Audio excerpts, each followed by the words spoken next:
All right, believe it or not, while we have been busy conferencing, digital storytellers have had the cameras pointed on the speakers.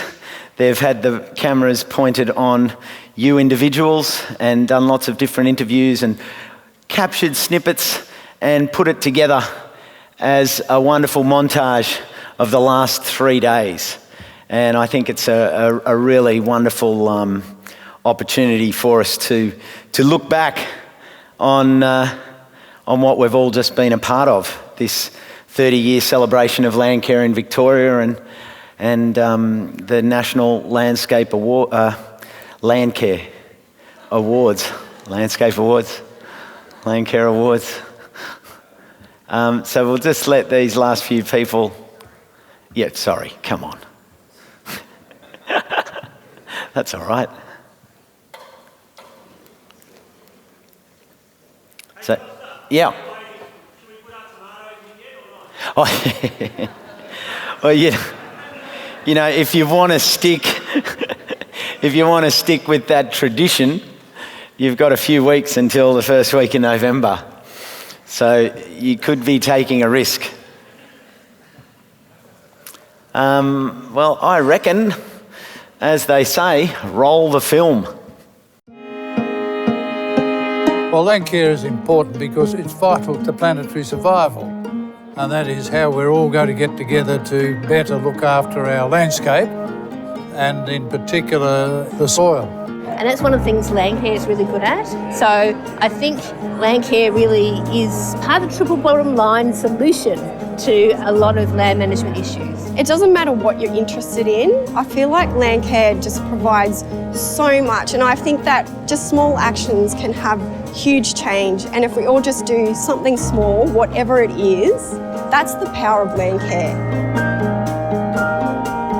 Today is the community coming together and telling their stories under the land care banner, showing their passion, showing their commitment, showing what volunteers can do. We are at the 30-year mark, and there are challenges. We have an ageing population, we have a deteriorating condition of the land and the environment, and we haven't engaged youth quite the way I think they should have been engaged. I think our generation can bring a unique energy to the table, so we can stand on the shoulders of people who've come before us to address our major global challenges and just get on with the job and not delay any further. Yeah. Everybody has different issues, different circumstances, but everybody is passionate, and it comes across so clearly, and that keeps you going for another couple of years or even more, just having had these experiences. So land care for me is about people, and it's also about a way of working collectively and, importantly, making sure that new people that come to the community have an opportunity to know what it's about and be part of it. My way of explaining things about land care is come and have a look. Have a look what's been done in the last 30 years, have a look what you've been doing at your own local level and how you could bring that into a large-scale national interest.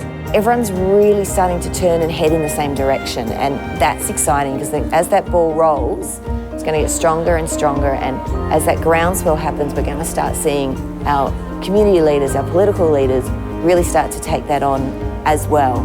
Landcare Australia's vision is all Australians actively caring for the land and water that sustain us. What's possible for the future is that every Australian becomes a land carer, that it's second nature to think, what effect am I having on the land in doing what I'm doing? And if there's some way that I can do what I want to do and need to do better, that would be my real ambition. Everyone that comes here is bringing valuable information and valuable experience. And when we can have a group that shares with an open heart, an open mind, then 30 years of land care will become 300.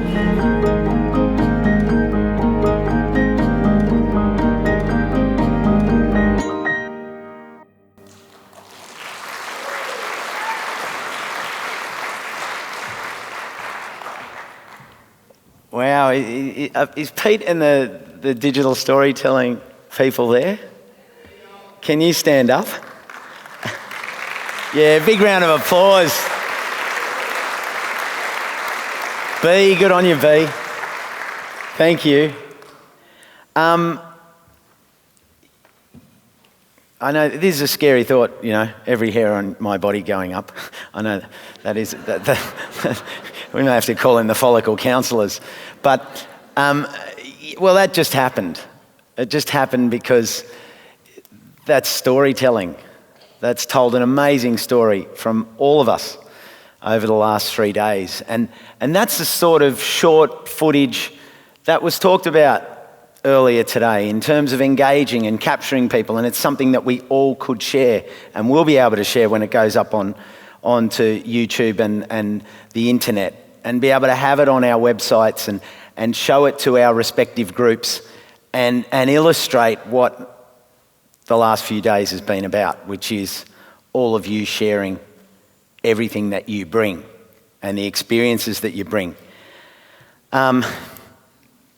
There's a couple of things that I would like to say, but I'll start by thanking our sponsors. Of course, Landcare Australia, the Australian Government, the National Landcare Program, and the Victorian Government, the Department of Agriculture and Water Resources, the Department of the Environment and Energy, and, as I said, the Victorian Government. I'd certainly like to thank the CEO of Landcare Australia, Tessa Yukshevich. Oh, see, that I sort of do that as a way of hopefully getting the gig in 2 years, and I'll come back and have to get it right. Okay, I'll let that one go through to the keeper. And a particular thanks to the Conference Steering Committee and the Working Group. A round of applause for everyone involved behind the scenes. It really is a big, it's a big thing to get events like this organised and run smoothly.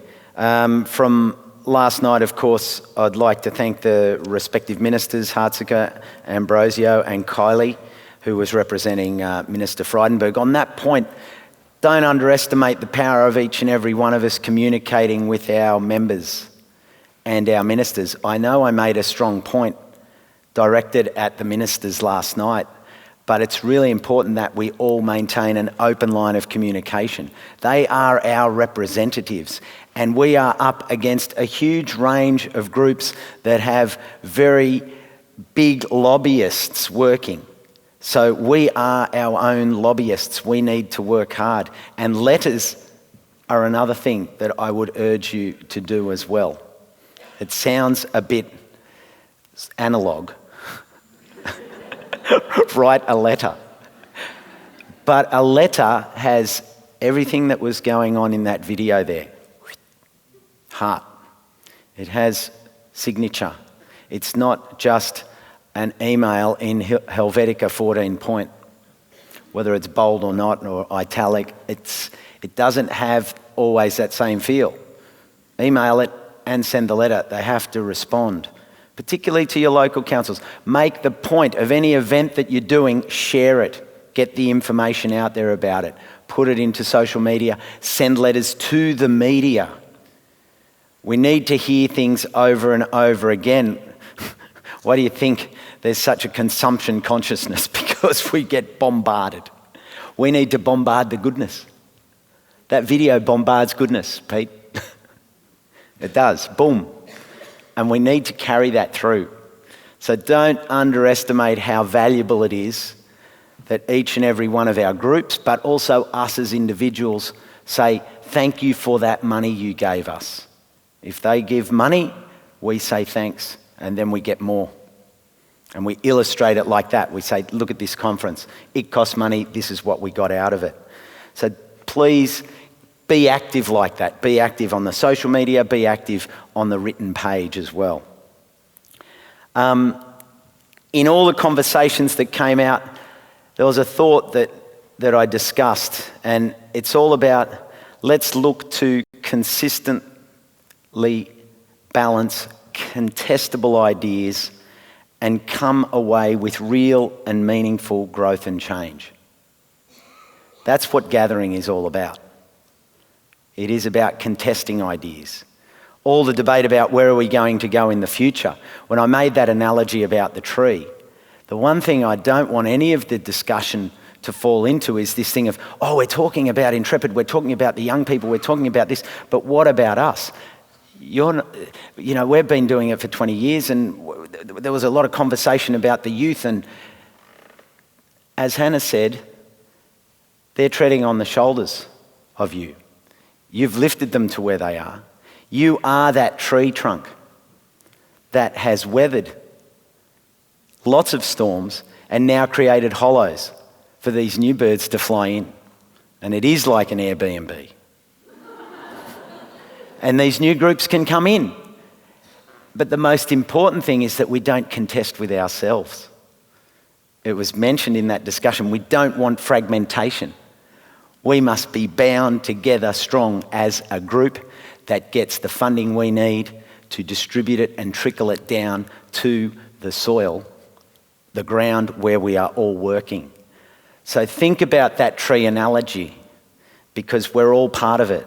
And whether you're watering the tree, whether you're tending the tree or working with the birds or working with the lizards, whatever part of it you're working with, that tree has worked for a long time to get there. So don't lop it down because you think it's dead. It's never dead. That work has been done and it remains forever. It takes 150 years to make a hollow. These projects where we're saying, oh, this has been going for 30 years and this has been going for 40 years, this is the hollow making.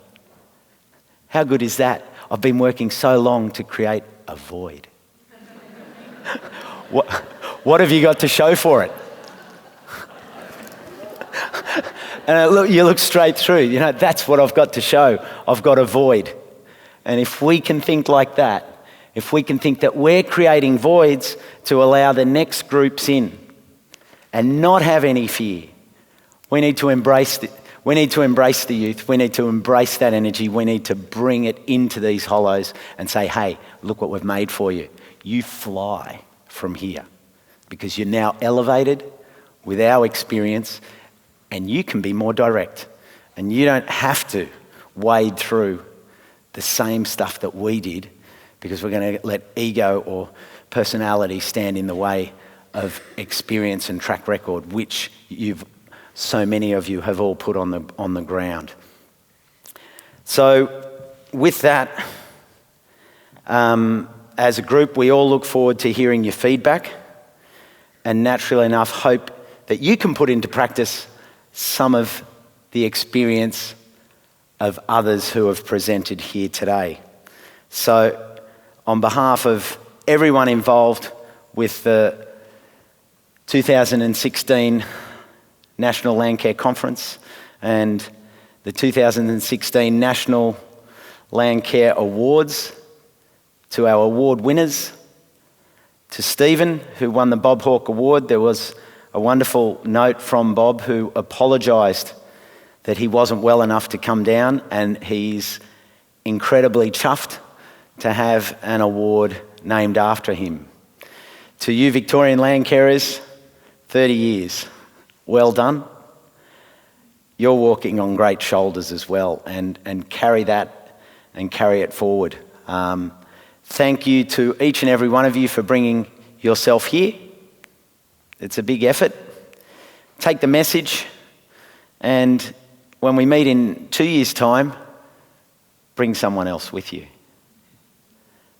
Have a productive 2 years ahead. I look forward to hearing stories when we meet again. I'm not sure where we're meeting in 2 years.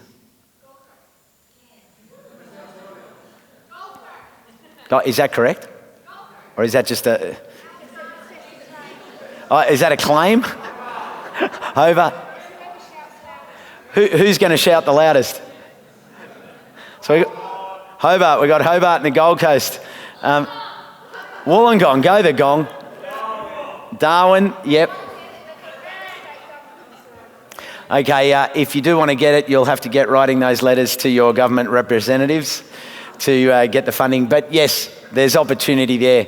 So thank you for the opportunity to host this wonderful 3 days. It's been a real pleasure. I've met familiar faces, but I've also met a huge number of new people, and I look forward to being able to tell your stories in my capacity. So go forth, care for the land, share the stories, and we'll see you in 2 years' time at a venue to be announced. Afternoon tea.